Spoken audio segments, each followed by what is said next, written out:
What's up, guys? I hope you all are doing well. Welcome back to my YouTube channel and welcome back to another YouTube video. In this video, we will be looking at exercise 60 of our Python exercise tutorial series. Without any further ado, let's get to it.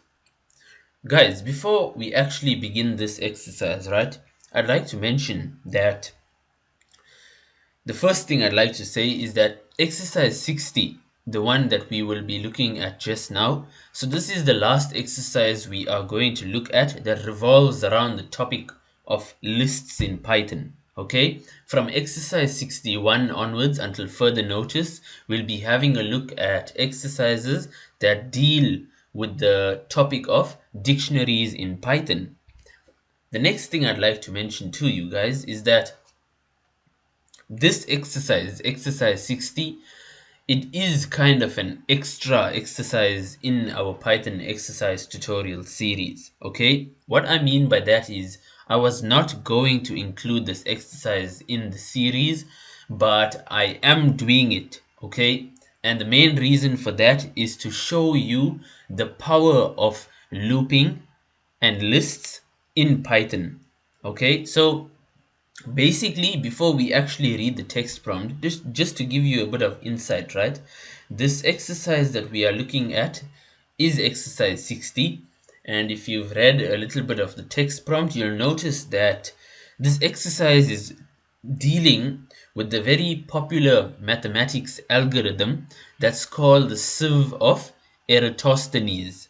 Okay, the sieve of Eratosthenes. So basically, this is a very popular algorithm and it's used to find prime numbers. Okay, it is to some extent very effective and efficient to find prime numbers between two boundaries, so a start value and an end value. And this is something that I know some schools teach in high school. Okay, and it is super interesting. There's nothing difficult about this.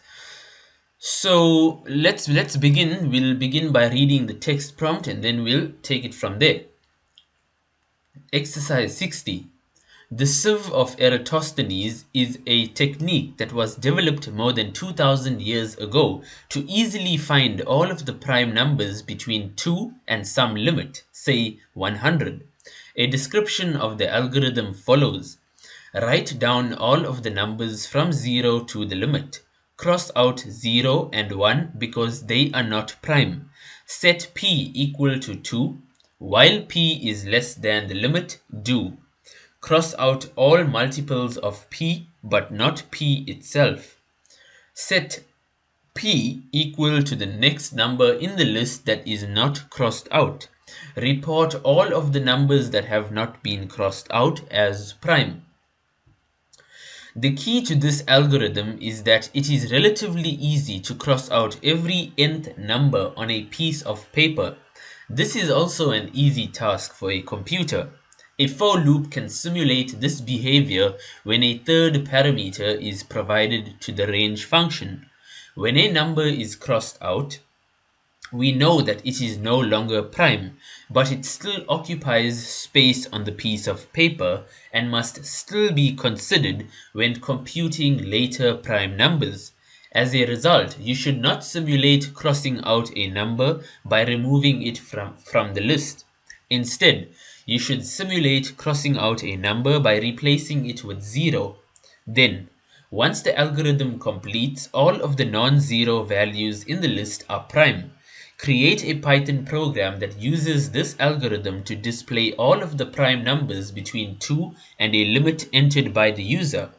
If you implement the algorithm correctly, you should be able to display all of the prime numbers less than 1 million in a few seconds.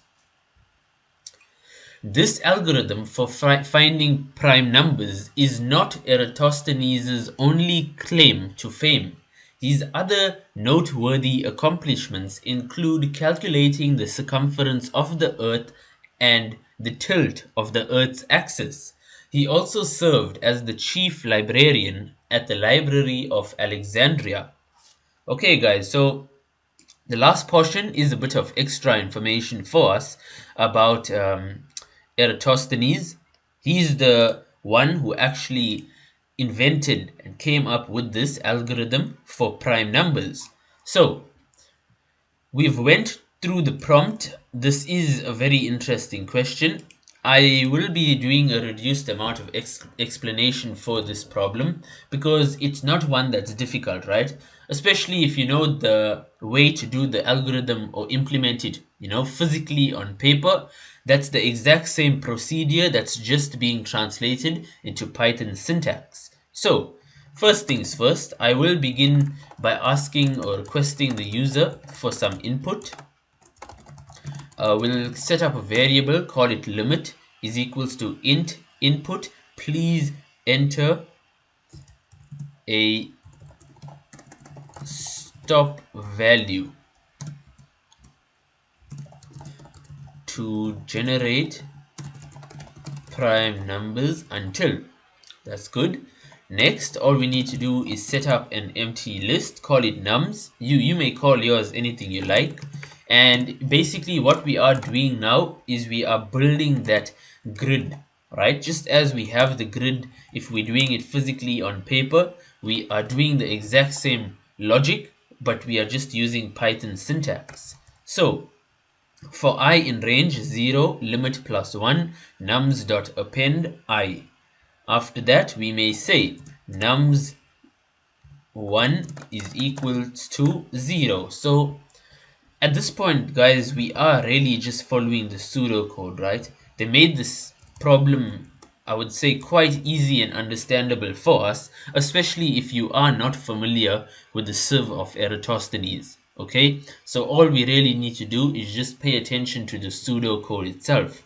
So now it's time for the initialization of p. So they said set p is equals to 2. That's what they said. After p, we have ourselves a while loop that needs to be set up. So while p is less than limit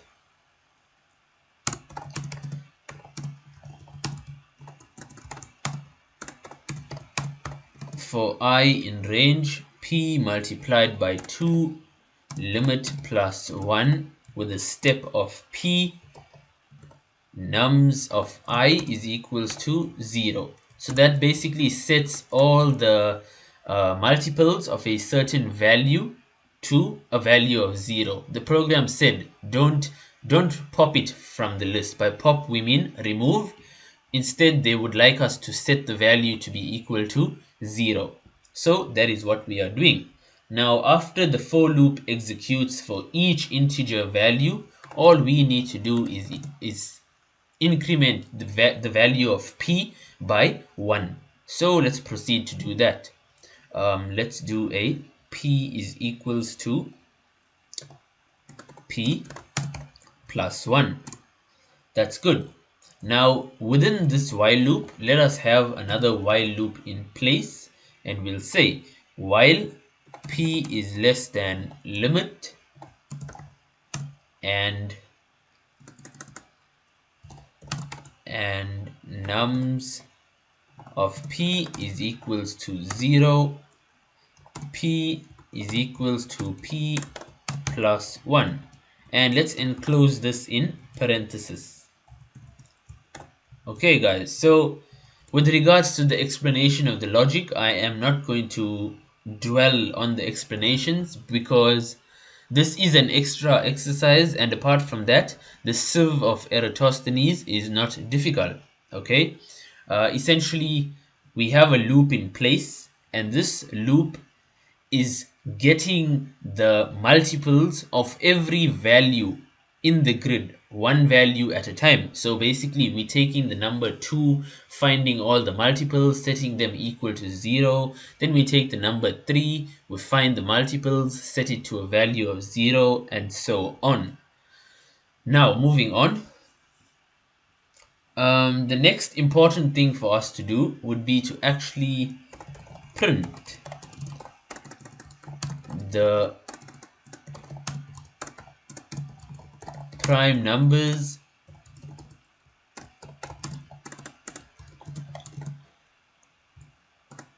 the prime numbers up to limit r, and now we have a simple for I in nums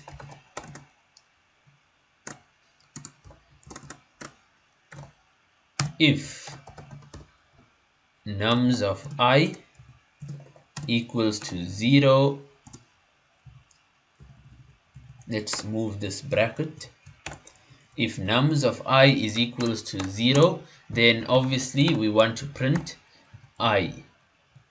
So that should be good. Now, instead of equals to, my bad guys, this should be not equals to, right? Because essentially we're trying to get those numbers from the grid that have not been set to a value of 0.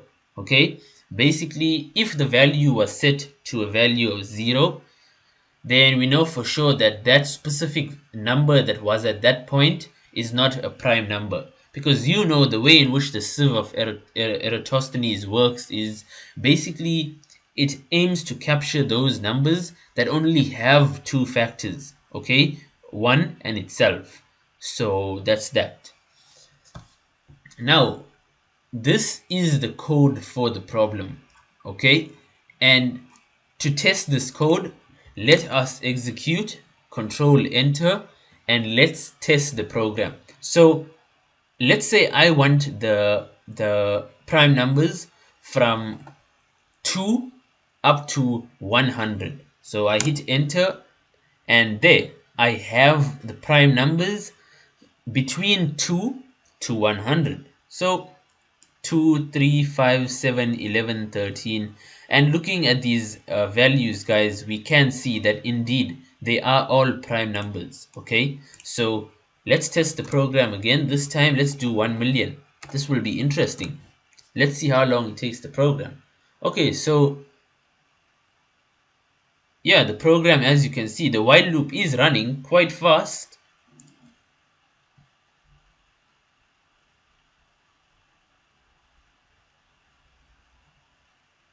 And there we have it, guys. So I would say it took the computer about, I would say, maybe 10 seconds or so, approximately 10 seconds, to give us the prime numbers between 2 and 1 million. So that is very interesting. And as you can see, guys, loops in Python, as we've been doing all along, all the exercises that we looked at, I think from exercise 50 to 60, which is this one, you can see that loops in particular loops, I'm talking all types of loops, right? For loops, while loops, and basically the idea of iteration is very, very powerful in Python. You can do a lot. Okay, so with that, guys, thanks for watching, thanks for staying till the end of the video. Do make sure you leave a like for this video, subscribe to my channel if you find it useful. And with that, guys, thanks for your time, good luck with your work, and I'll see you in the next YouTube video.